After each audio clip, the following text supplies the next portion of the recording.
بخاری شریف کی روایت میں ہے کہ حضور صلی اللہ علیہ وسلم نے ارشاد فرمایا اللہ کی قسم وہ مومن نہیں، اللہ کی قسم وہ مومن نہیں، اللہ کی قسم وہ مومن نہیں۔ پوچھا گیا یا رسول اللہ کون ہے؟ الحمد لله رب العالمين والصلاة والسلام على رسول الكريم أما بعد فقد قال الله تبارك وتعالى في كلامه المجيد والفرقان الحميد فأعوذ بالله من الشيطان الرجيم بسم الله الرحمن الرحيم وقال الله عز وجل واعبدوا الله ولا تشركوا به شيئا وبالوالدين إحسانا وبذي القربى واليتامى والمساكين والجار ذي القربى والجار الجنب والصاحب بالجنب وقال النبي صلى الله عليه وسلم لا يدخل الجنة من لا يأمن جاره بوائقه وقال النبي صلى الله عليه وسلم المسلم من سلم المسلمون من لسانه ويده صدق الله العظيم وصدق رسوله النبي الكريم ونحن على ذلك لمن الشاهدين والشاكرين والحمد لله رب العالمين۔ میرے محترم بزرگوں اور دوستوں، اللہ تعالیٰ کا لاکھ لاکھ شکر ہے کہ اللہ تعالیٰ نے ہمیں ایک اہم فریضہ یوم جمعہ اور نماز جمعہ کے لیے جمع فرمایا۔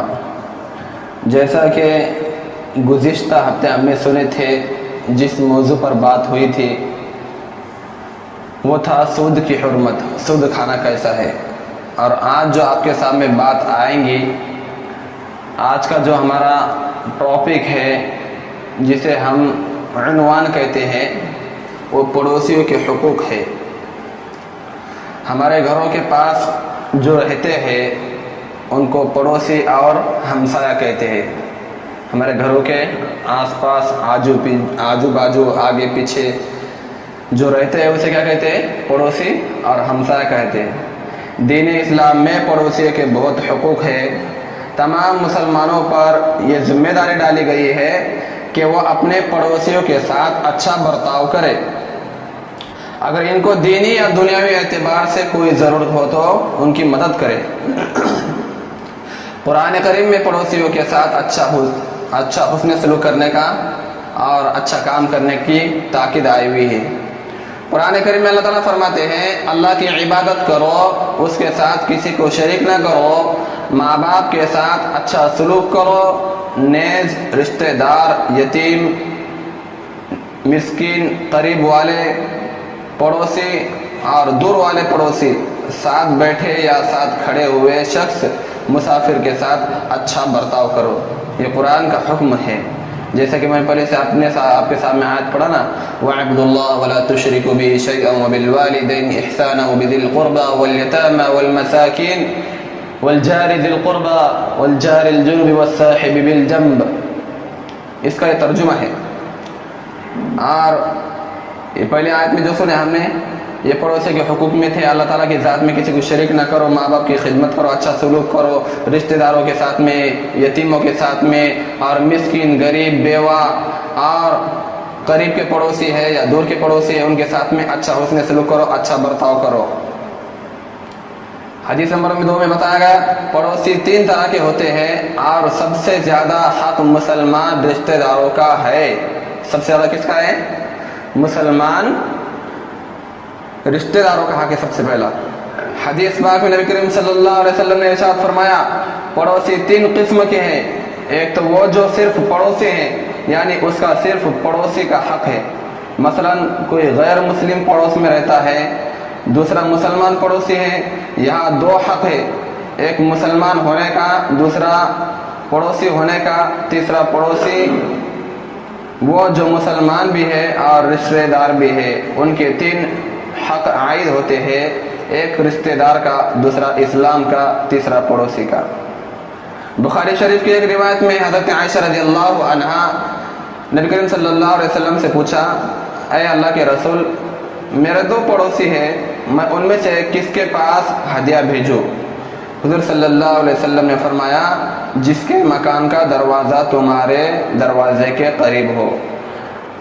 اب اپنے گھروں کے آجو باجو میں، اطراف میں، اکناف میں بہت سارے گھر رہتے، لیکن آپ نے سمجھ میں نہیں آتا اس میں سے کون ضرورت مند ہے، کون حاجت مند ہے، کسی کیا ضرورت ہے، کون بھوکا ہے، کون پریشان ہے، تو اس میں سے دیکھنا ہے اپنے گھروں کے اطراف میں کون پریشانی ہے تو پہلا جائزہ لینا ہے. اور دوسری چیز جو اپنے گھر کے دروازے کے سامنے جس کا گھر ہے، خواہ مسلمان ہو یا غیر مسلم ہو، اگر وہ حاجت مند ہے، حقیقت میں پریشان ہے، کوئی بھی اس کو ضرورت ہو، مالی مدد ہو یا جانی مدد ہو یا رزقی مدد ہو، اس کی مدد کرنا مسلمان کا حق ہے. حدیث شریف میں پڑوسی کے ساتھ اچھا سلوک کرنے کا حکم آیا ہے. بخاری شریف میں حضرت عبداللہ بن عمر رضی اللہ تعالیٰ عنہ سے روایت ہے کہ رسول اللہ صلی اللہ علیہ وسلم نے ارشاد فرمایا، جبریل مجھے پڑوسی کے ساتھ اچھا سلوک کرنے کی بار بار تاکید کرتے رہی ہے، یہاں تک کہ مجھے یہ خیال ہونے لگے کہ ان قریب وہ اس کو وارث بنا لیں گے.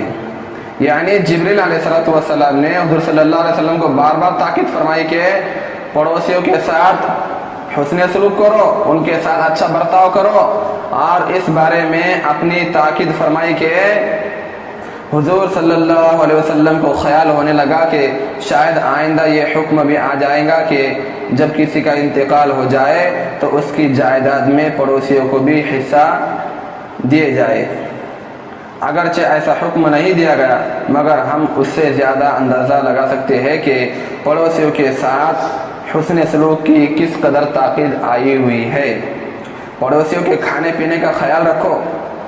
مسلم شریف کی ایک روایت ہے، حضرت ابو ذر رضی اللہ تعالیٰ عنہ فرماتے ہیں کہ میرے خلیل حضور صلی اللہ علیہ وسلم نے مجھ کو تاکید فرمائی اور حکم دیا کہ جب تم شوربے والا سالن بناؤ تو اس میں پانی زیادہ کر دو، اور پھر اپنے پڑوسی کے گھروں کو دیکھو اور ان کو پہنچاؤ.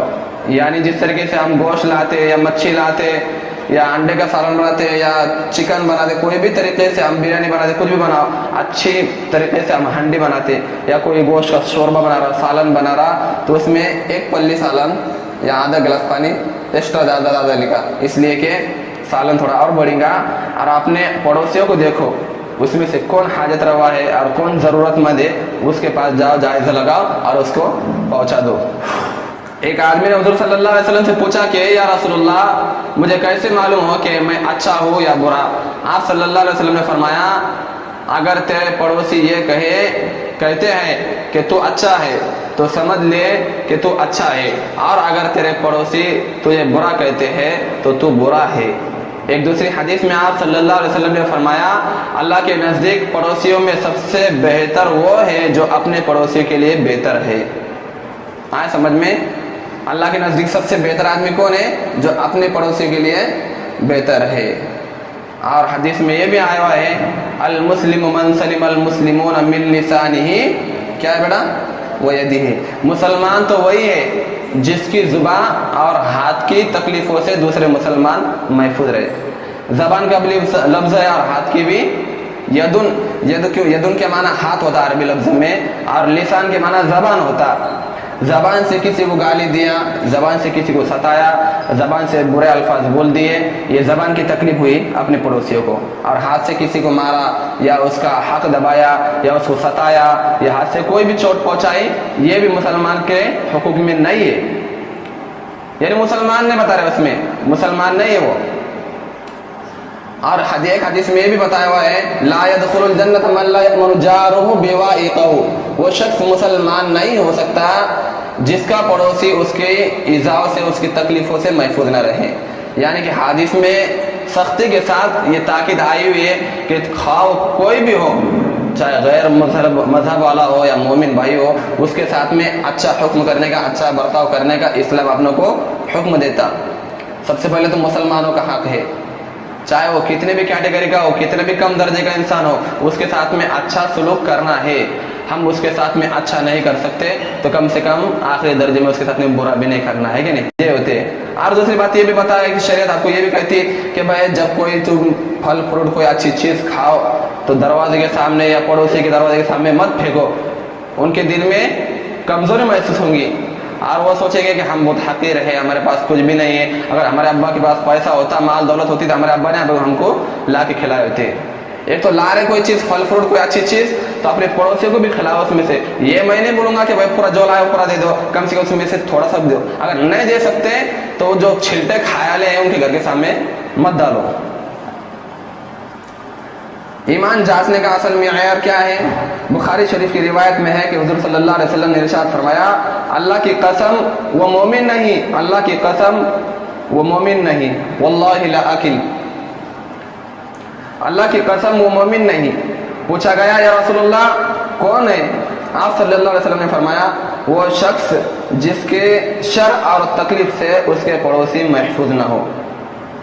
مطلب یہ ہے کہ جو شخص اپنے پڑوسی کے ساتھ بدسلوکی کرتا ہے یا اس کی بد مزاجی کی وجہ سے اس کے پڑوس کو ہر وقت یہ خطرہ رہتا ہے کہ معلوم نہیں یہ کب کیا کر ڈالیں گا, ایسا آدمی کے متعلق حضور صلی اللہ علیہ وسلم نے 3 مرتبہ قسم کھا کر یہ ارشاد فرمایا, اللہ کی قسم وہ مومن نہیں, اللہ کی قسم وہ مومن نہیں, اللہ کی قسم وہ مومن نہیں.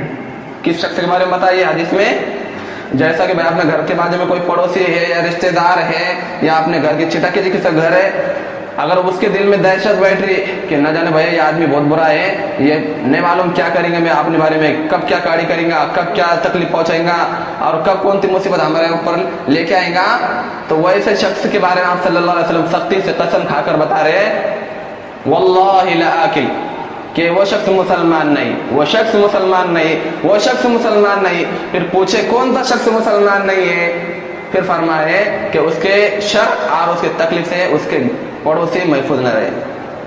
یعنی اپنے ڈر کی وجہ سے, اپنے پریشانی کی وجہ سے اپنے پڑوسیوں کی بھی تکلیف نہیں ہونا, کسی بھی درجے سے کسی بھی حد تک جہاں تک ہو سکتے اپنے پڑوسی کو خوش کرنا ہے. مسلم شریف کی حدیث میں آپ صلی اللہ علیہ وسلم نے فرمایا جس کا پڑوسی اس کی تکلیفوں سے مطمئن نہ ہو وہ جنت میں نہیں جائے گا. 2 عبرت اور نصیحت بھرے واقعات. حدیث کی کتابوں میں یہ واقعہ لکھا ہے کہ ایک مرتبہ رسول اللہ صلی اللہ علیہ وسلم سے عرض کیا گیا کہ یا رسول اللہ فلاں عورت رات بھر نمازی پڑھتی ہے اور دن کو ہمیشہ روزے رکھتی ہے اور صدقہ بھی کرتی ہے, لیکن اپنے پڑوسیوں کو اپنی زبان سے تکلیف پہنچاتی ہے, ایسی عورت کے بارے میں کیا حکم ہے؟ آپ صلی اللہ علیہ وسلم نے فرمایا وہ جہنم میں جائے گی. پھر پوچھا گیا کہ ایک عورت ہے جو صرف فرض نمازیں پڑھ لیتی ہے, رمضان کے روزے رکھتی ہے اور کچھ مکھن وغیرہ صدقہ کرتی ہے, یعنی اتنی کثرت سے عبادت تو نہیں کرتی مگر وہ کسی کو تکلیف نہیں پہنچاتی, ایسی عورت کے بارے میں کیا حکم ہے؟ آپ صلی اللہ علیہ وسلم نے فرمایا وہ عورت جنت میں جائے گی. کتنا عبرتناک واقعہ ہے کہ جو شخص سمجھو پورے 5 وقت کی نماز پڑھ رہا اور پورے رمضان کے روزے رکھ رہا, یہ تو فرض ہے نا, اور تہجد کی نماز بھی پڑھ رہا, صدقہ خیرات بھی کر رہا, زکوٰۃ بھی دے رہا اور نفلیں بھی پڑھ رہا اور ذکر بھی کر رہا اور جتنے اسلام کی شریعت کے کام ہے یہ کر رہا, اور اپنے زبان سے کسی کو گالی دے رہا یا تکلیف پہنچا رہا پڑوسیوں کو, تو وہ جنت میں نہیں جائے گا. سختی کے ساتھ بتلایا ہوا کہ وہ جنت میں نہیں جائے گا, یعنی کہ تمہارے نماز روزے رکھنا یہ سب بیکار ہو گئے. اللہ تعالیٰ کو وہ عمل پسند ہے جو دائمی ہو, اگرچہ تھوڑا ہو, تھوڑا سا کیوں نہیں کرتے اسلام میں, لیکن اخلاص سے کرنا ہے, اللہ کے لیے کرنا ہے. اور وہ پہاڑ کے برابر کر رہے کوئی عمل اور دکھلاوے کے واسطے کر رہے اس کو ریاکاری بولتے, اللہ تعالیٰ پسند نہیں کرتے, اللہ تعالیٰ قبول بھی نہیں کرتے, وہ اپنے منہ پہ پھیکے مار دیں گے. اس لیے کعبے کے چکر لگانے سے, 10 بار حج کر کے آنے سے یا پورے زندگی بھر نماز پڑھنے سے, پوری زندگی کے روزے رکھنے سے, نفلیں پڑھنے سے, تہجد پڑھنے سے اور کعبے کا غلاف پکڑ کے بھی تم توبہ کریں گے اور حقوق العباد کے حق ادا نہیں کریں گے تو تمہاری معافی نہیں ہوگی. کعبے کے چکر لگانے سے لوگوں کو دے والے چکر معاف نہیں ہونے والے.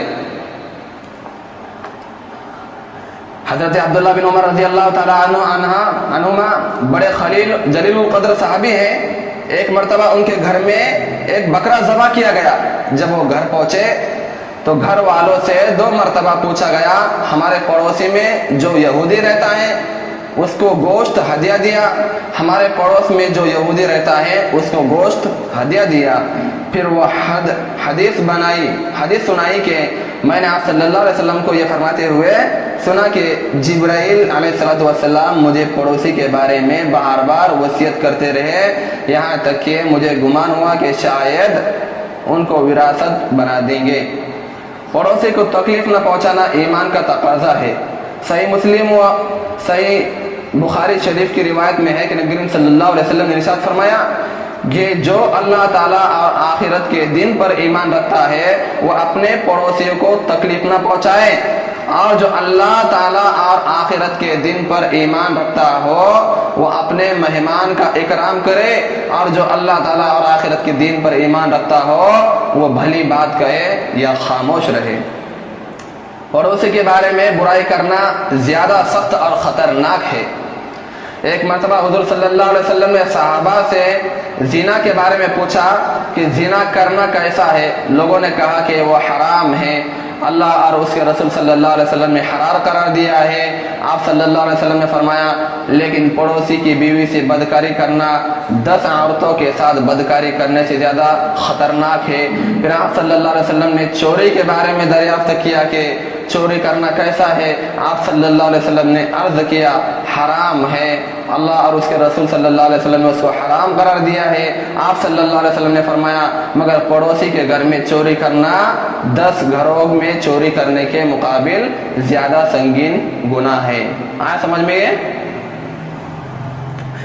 چونکہ ہر شخص اپنے پڑوسی کو جان و مال اور عزت و آبرو کا پڑوسی ہونے کی حیثیت سے امانت دار محافظ ہوتا ہے، تو جو شخص حفاظت کے بجائے ان کو نقصان پہنچاتا رہا ظاہر ہے یہ بہت ہی خطرناک معاملہ ہے۔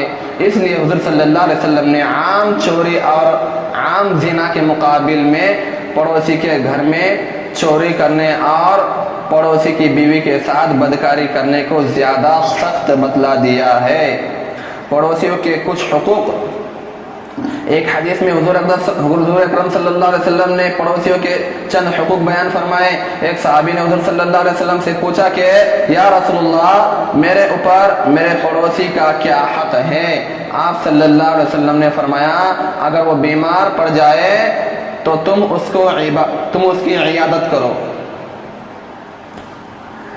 اگر وہ انتقال کر جائے تو اس کے جنازے میں شریک رہو، اگر وہ قرض مانگے تو اس کو قرض دو، اگر اس میں کوئی عیب دیکھو تو اس پر پردہ ڈالو، اگر اس کو کوئی بھلائی پہنچے تو اس کو مبارکباد دو، اگر اس کو مصیبت پہنچے تو اس کی تعزیت کرو، اور اپنے گھر کی دیوار کو اس کے گھر سے اونچی نہ کرو کہ اس کی ہوا کو روک دو مگر اس کی اجازت سے کر سکتے ہو، اور اپنے کھانے کی خوشبو سے اس کو تکلیف نہ دو مگر یہ کہ اس میں سے کوئی اس کو بھی ہدیہ بھیج دو۔ پہلے سے میں نے یہ بات بتایا کوئی چیز آپ نے لائے بازار سے خرید کر پھل فروٹ تو اس میں سے کچھ پڑوسیوں کو بھی دیا کرو، اور کوئی اچھی چیز بنائے آپ نے تو پڑوسیوں کو بھی دیا کرو۔ اور حدیث میں یہ بھی بتلایا گیا کہ اپنے گھروں کی دیوار اپنے پڑوسی کی دیوار سے اونچی نہ کرو۔ جیسے اپنے گھر میں کسی پڑوسی کے بازو میں کوئی گھر ہے پڑوسی کا اور آپ نے اس کے پہلے سے گھر بنائے اور اس سے اونچا بنائے، اب ظاہر سی بات ہے کہ اس کے گھر سے اونچا بنائیں گے تو اس کو رات آنا ٹھنڈی ہوا آنا بند ہو جائے گی، لیکن یہ اجازت دی ہوئی ہے کہ بھائی اس کی اجازت سے کر سکتے۔